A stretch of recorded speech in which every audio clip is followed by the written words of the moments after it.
kesihatan mental itu sendiri. Kesihatan mental melakumi kesejahteraan emosi, psikologi dan sosial kita. Ia mempengaruhi cara kita berfikir, perasaan dan juga cara kita bertindak. Dari segi teori pula, ia menerangkan perkembangan manusia dari segi tingkah laku, psikologi, falsafah serta sosial. Antara ciri-ciri orang yang mempunyai kesihatan mental yang baik adalah dia mampu mengendalikan tekanan, berhubung dengan orang lain dan buat pemilihan yang betul. Memang kita manusia memang tak dapat daripada masalah hidup sebenarnya. Stres dan cabaran lain akan timbul apabila kita bekerja atau menghadapi suatu isu.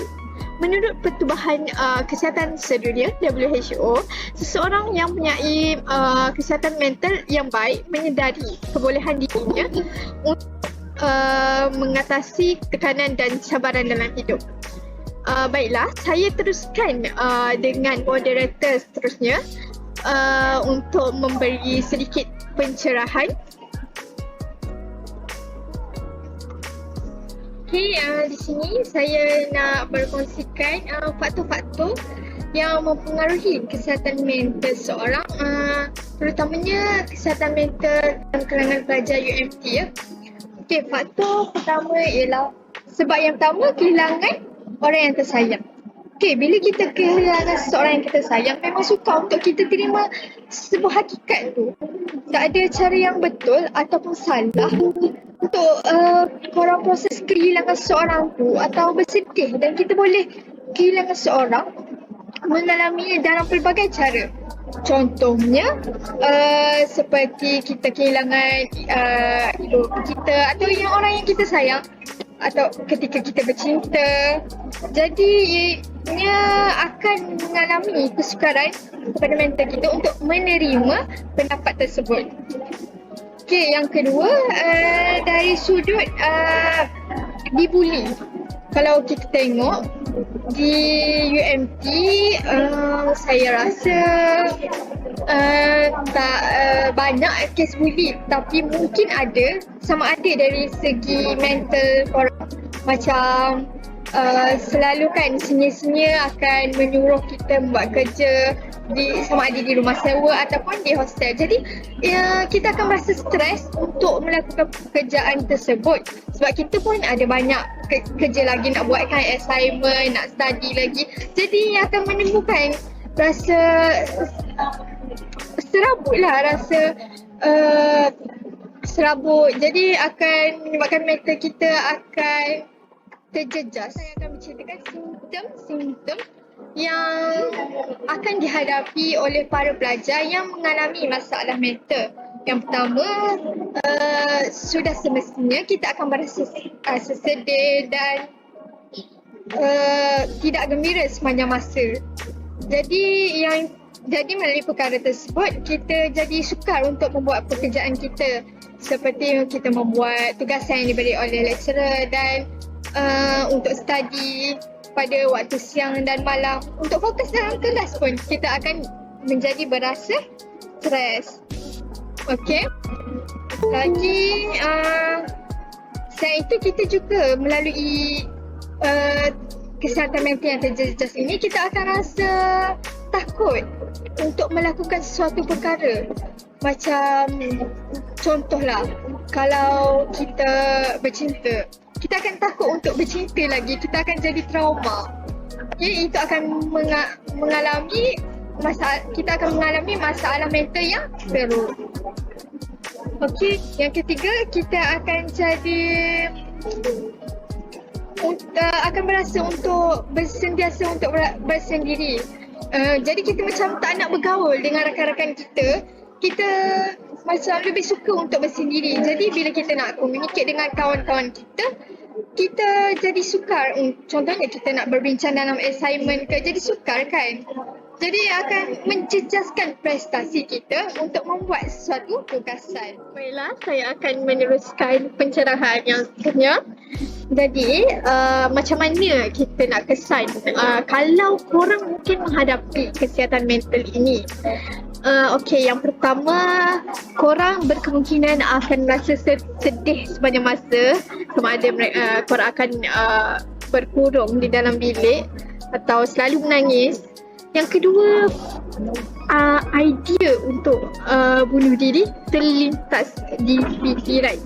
Pemikiran keliru atau susah untuk menumpukan perhatian juga mungkin menjadi satu faktor atau satu simptom. Yang seterusnya, selalu berasa takut atau bimbang atau sentiasa rasa bersalah, iaitu akan menyebabkan masalah kesihatan mental. Yang seterusnya, tak mahu bergaul dengan rakan dan tak mahu terlibat dalam sebarang aktiviti. Kadang-kadang gejala gangguan kesihatan mental itu muncul sebagai masalah fizikal seperti sakit perut, sakit belakang, sakit kepala yang biasa para pelajar alami, ataupun sakit-sakit lain yang sukar untuk dijelaskan. Apakah rawatan yang terbaik bila kita dah diagnosis dengan masalah kesihatan mental ini? Yang pertama, saya sarankan kepada anda semua, para pelajar semua, iaitu pemeriksaan fizikal.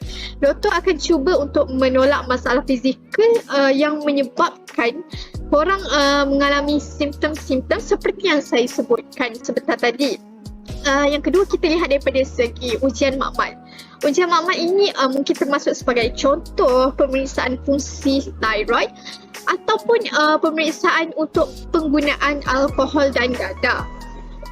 Dari segi satu penilaian psikologi, seorang doktor ataupun yang profesional kesihatan mental bercakap dengan pesakit tentang gejala, pemikiran, perasaan dan corak tingkah laku. Pesakit mungkin diminta mengisi soal selidik untuk membantu menjawab soalan-soalan ini. Anda juga boleh menjalankan psikoterapi, iaitu rawatan terapeutik penyakit mental yang disarankan oleh profesional kesihatan mental yang terlatih, ataupun ubat-ubatan untuk menyembuhkan masalah kesihatan mental ini secara langsung.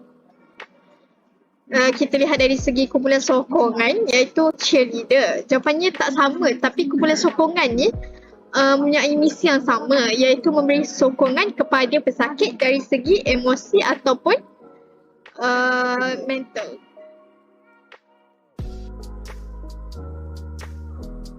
Kita pergi ke sesi soal jawab. Saya nak bertanya. Ya, silakan Aina. Bila seseorang tu dia dah ada masalah mental kan, dia dah mengalami masalah mental tu, ada ke potensi dia untuk sembuh daripada masalah mental? Masalah kesihatan mental seperti tahu kita ada tahap kritikal kesihatan mental itu sendiri. Kita ada tahap yang terlalu kritikal, tahap sederhana, tahap yang biasa-biasa je. Okey, baiklah. Menarik soalan Aina. Terima kasih kerana bertanya. Jika kita lihat dari segi tahap yang biasa-biasa sahaja, kebanyakan para pelajar lebih cenderung untuk berkongsi masalah tersebut dengan orang sekeliling yang boleh dipercayai, contohnya seperti rakan, seperti ahli keluarga, ataupun terdapat segelintir pelajar yang lebih cenderung untuk berkongsi bersama ahli kaunseling, sama ada mereka ke pusat kaunseling. Mereka akan bertanya kepada pihak kaunseling itu sendiri, dan pihak kaunseling mungkin akan berkongsi jawapan ataupun cadangan kepada para pelajar apa yang mereka perlu lakukan sekiranya mereka mengalami masalah tekanan yang teruk lah. Jadi pihak kaunseling juga kadang-kadang akan memberikan membuat ujian kepada para pelajar dan bertanyakan soalan tertentu, dan pelajar itu sendiri akan melakukan ujian tersebut. Baiklah, jika dari segi tahap kritikal seperti yang saya ada sebutkan, kita akan melakukan pemeriksaan fizikal, iaitu doktor akan cuba menolak masalah fizikal ini. Kita juga akan menjalankan ujian makmal. Ujian makmal ni termasuk sebagai pemeriksaan fungsi tiroid ataupun pemeriksaan untuk penggunaan alkohol dan dadah sekiranya para pelajar mengalami masalah tekanan emosi ataupun tekanan masalah kesihatan yang kritikal lah. Sepanjang program kempen kesihatan mental yang dijalankan, kami telah menerima banyak maklum malas yang baik daripada peserta. Majoriti peserta bersetuju bahawa program ini banyak membantu mereka dalam mengenali ilmu-ilmu mengenai kesihatan mental. Mereka dapat mengenal pasti simptom, punca dan cara-cara menghadapi masalah kesihatan mental yang diadakan baru-baru ini. Program ini berjaya meningkatkan kesedaran mengenai kepentingan kesihatan mental dalam kalangan peserta. Sehubungan dengan itu, program ini telah berjaya mendapat Mahkamah Pembangunan Mampan iaitu SDG yang ketiga. Perubahan masa-masa bersatu bagi memastikan kehidupan sihat dan mengalakkan kesejahteraan kepada semua dalam semua lapisan umur menjelang 2030. Akhir sekali, program ini juga berjaya menyokong dasar kesihatan mental negara untuk mencapai visi melahirkan suatu masyarakat yang seimbang dari segi psikologi dan memberikan penekanan terhadap promosi kesihatan mental dan pencegahan masalah psikososial. Secara kesimpulan, para peserta yang menghadiri program ini amat bermanfaat kerana banyak mempunyai ilmu mengenai kesihatan mental dan menyedari bahawa kepentingan kesihatan mental terhadap pelajar-pelajar universiti.